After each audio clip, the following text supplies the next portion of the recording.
Error detection is an important part of digital systems that communicate data from one place to another. In this video, we'll explain one simple example of how error detection works. When data is transmitted or stored in computerized systems, there's always the possibility that an error might have occurred when the data was being transferred. Remember we learned about binary numbers in workshop number 2? Here's a simple example about error detection in binary numbers. Imagine the following byte of binary data has been sent from one machine to another. When you convert that binary number into decimal, it represents 65, which might be used, for example, to represent the letter A in the UTF-8 character set. Let's assume that when that byte of data is being transmitted, it gets corrupted in some way so that when it arrives at its destination, it looks like this. This then would make it the binary number 67, which would equate to the letter C in the character table.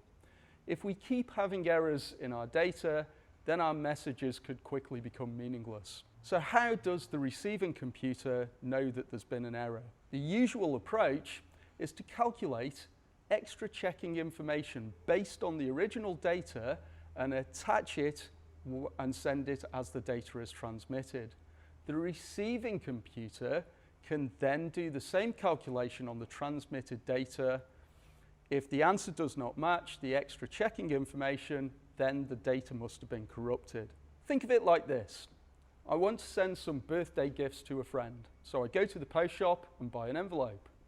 On the outside of the envelope, I write, there are 7 gifts in here. When my friend receives their birthday parcel, the envelope has been damaged and has a hole in it. How can my friend know if any of their gifts are missing? All they have to do is count the number of gifts in the envelope and see if there are 7. If there are, all good. If not, then my friend would know that some of the gifts were missing. There are many different ways of doing this type of check with computer messages, but the simplest is called the parity bit. A parity bit is a single extra bit added to the end of the data that says whether the total number of ones in the original data is even or odd. So instead of the normal 8 bits in a byte, we would add a 9th bit to the end. Let's show an example of an approach called even parity. This means that the number of ones in the data that we send should have an even number. Imagine you have a friend around to visit and you put out a plate of biscuits to share. If there's an odd number of biscuits, you might have a little bit of an awkward situation at the end about who gets the last one. It's much better to add an extra biscuit so there's an even number. That extra biscuit is like the parity bit. So, back to data, instead of the biscuits being even, we need to make sure that the number of ones in the data are even. In binary, we would either add a 1 or a 0 to the end of the data. So, if the total number of ones in the 8 bits of the byte is odd, we would add a 1 to the end as the parity bit. If the total number of ones in the 8 bits of the byte is even, then we'd add a 0 as the parity bit.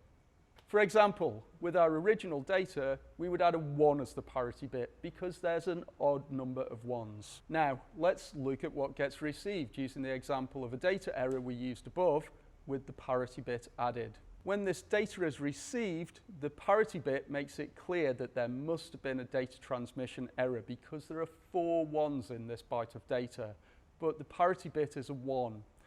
Given that there are an even number of ones in the data, the parity bit should have been a 0. So the error is detected. Depending on the particular system, the receiving device may request the original data to be resent. Let's try another way to learn about parity bits.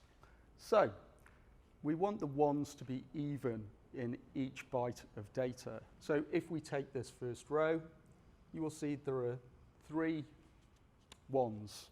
To make it even, I add an extra parity bit to the end. Once again, on this row, we need to make it even, so we'll add an extra 1.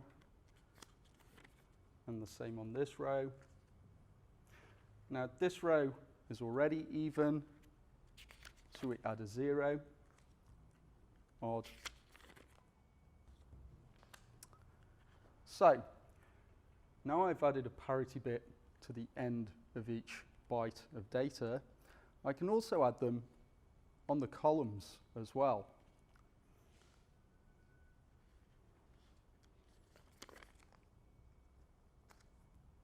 So we've now added parity bits for the rows and the columns. So now, to demonstrate how this works, I'm going to leave the room. One of my colleagues is going to change one of these pieces of data, and when I come back in, I'll be able to use these parity bits to quickly determine which piece of information was changed.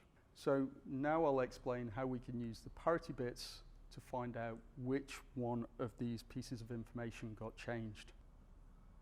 So that line is correct, that line is correct. So this line, now the ones are odd. So I know that the information has been changed on this row.